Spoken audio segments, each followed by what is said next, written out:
കല്യാണം കഴിഞ്ഞിട്ടൊരു 1 year ഞാൻ work ഒന്നും ചെയ്യുന്നില്ല. ചെയ്യാത്തതല്ല, ആക്ച്വലി അങ്ങനെ ഒരു ന്യൂസ് ഓൾറെഡി സ്പ്രെഡ് ആയി കല്യാണം കഴിഞ്ഞ് ഞാൻ വർക്ക് ചെയ്യുന്നില്ല അങ്ങനെ ഞാൻ പോലും അറിഞ്ഞിട്ടുണ്ടായിരുന്നില്ല.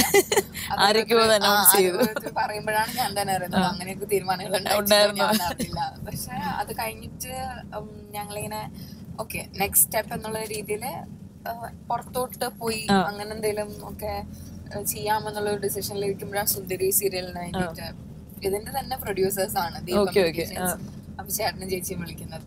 ഒക്കെ പറഞ്ഞു ഓക്കെ താല്പര്യം ഉണ്ടെങ്കിൽ ചെയ്തോ, മേ ബി ഇതായിരിക്കും നെക്സ്റ്റ് സ്റ്റെപ്പ് എന്ന് പറഞ്ഞിട്ടുള്ള രീതിയിൽ ഞങ്ങൾ വെറുതെ നിൽക്കുന്ന സമയത്തിന് ഒരു ഇതാവട്ടെ എന്ന് വിചാരിച്ചിട്ട് കമ്മിറ്റ് ചെയ്തതാ. അങ്ങനെ സുന്ദരി കുറച്ച് നാളധികം പോയി.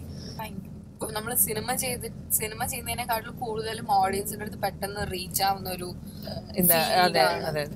അപ്പം അങ്ങനെ പോയി കഴിഞ്ഞിട്ട് ബാക്ക് ടു ബാക്ക് സീരീസിന് വരാൻ തുടങ്ങി. പക്ഷെ എല്ലാം ഒന്നും ചെയ്യാൻ പറ്റില്ല, നമ്മൾ ഹീറോയിനായിട്ട് ചെയ്യുമ്പോൾ ഓരോന്നല്ലേ ചെയ്യാൻ പറ്റുള്ളൂ. അപ്പൊ എല്ലാം ചെയ്യാൻ പറ്റില്ല. മാത്രമല്ല അതിനുള്ള ഒരു സ്കെഡ്യൂൾ ആയിരുന്നില്ല. കുറച്ചധികം ഡേയ്സ് സുന്ദരിക്ക് വേണ്ടായിരുന്നു, ഡബിൾ റോളൊക്കെ ആയിരുന്നു.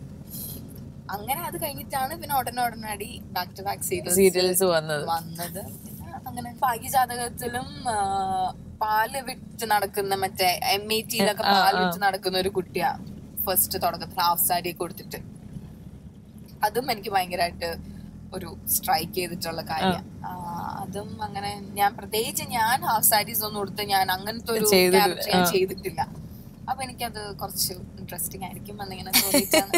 അപ്പൊ പ്രതീക്ഷിച്ചതിനെക്കാട്ടിലും കൂടുതൽ അത് ഓഡിയൻസ് ഭയങ്കരമായിട്ട് ഇഷ്ടമായിട്ടുണ്ട്. അപ്പൊ അതിലും ഭയങ്കര സന്തോഷം. ഞങ്ങളുടെ 100th എപ്പിസോഡൊക്കെ കഴിഞ്ഞു.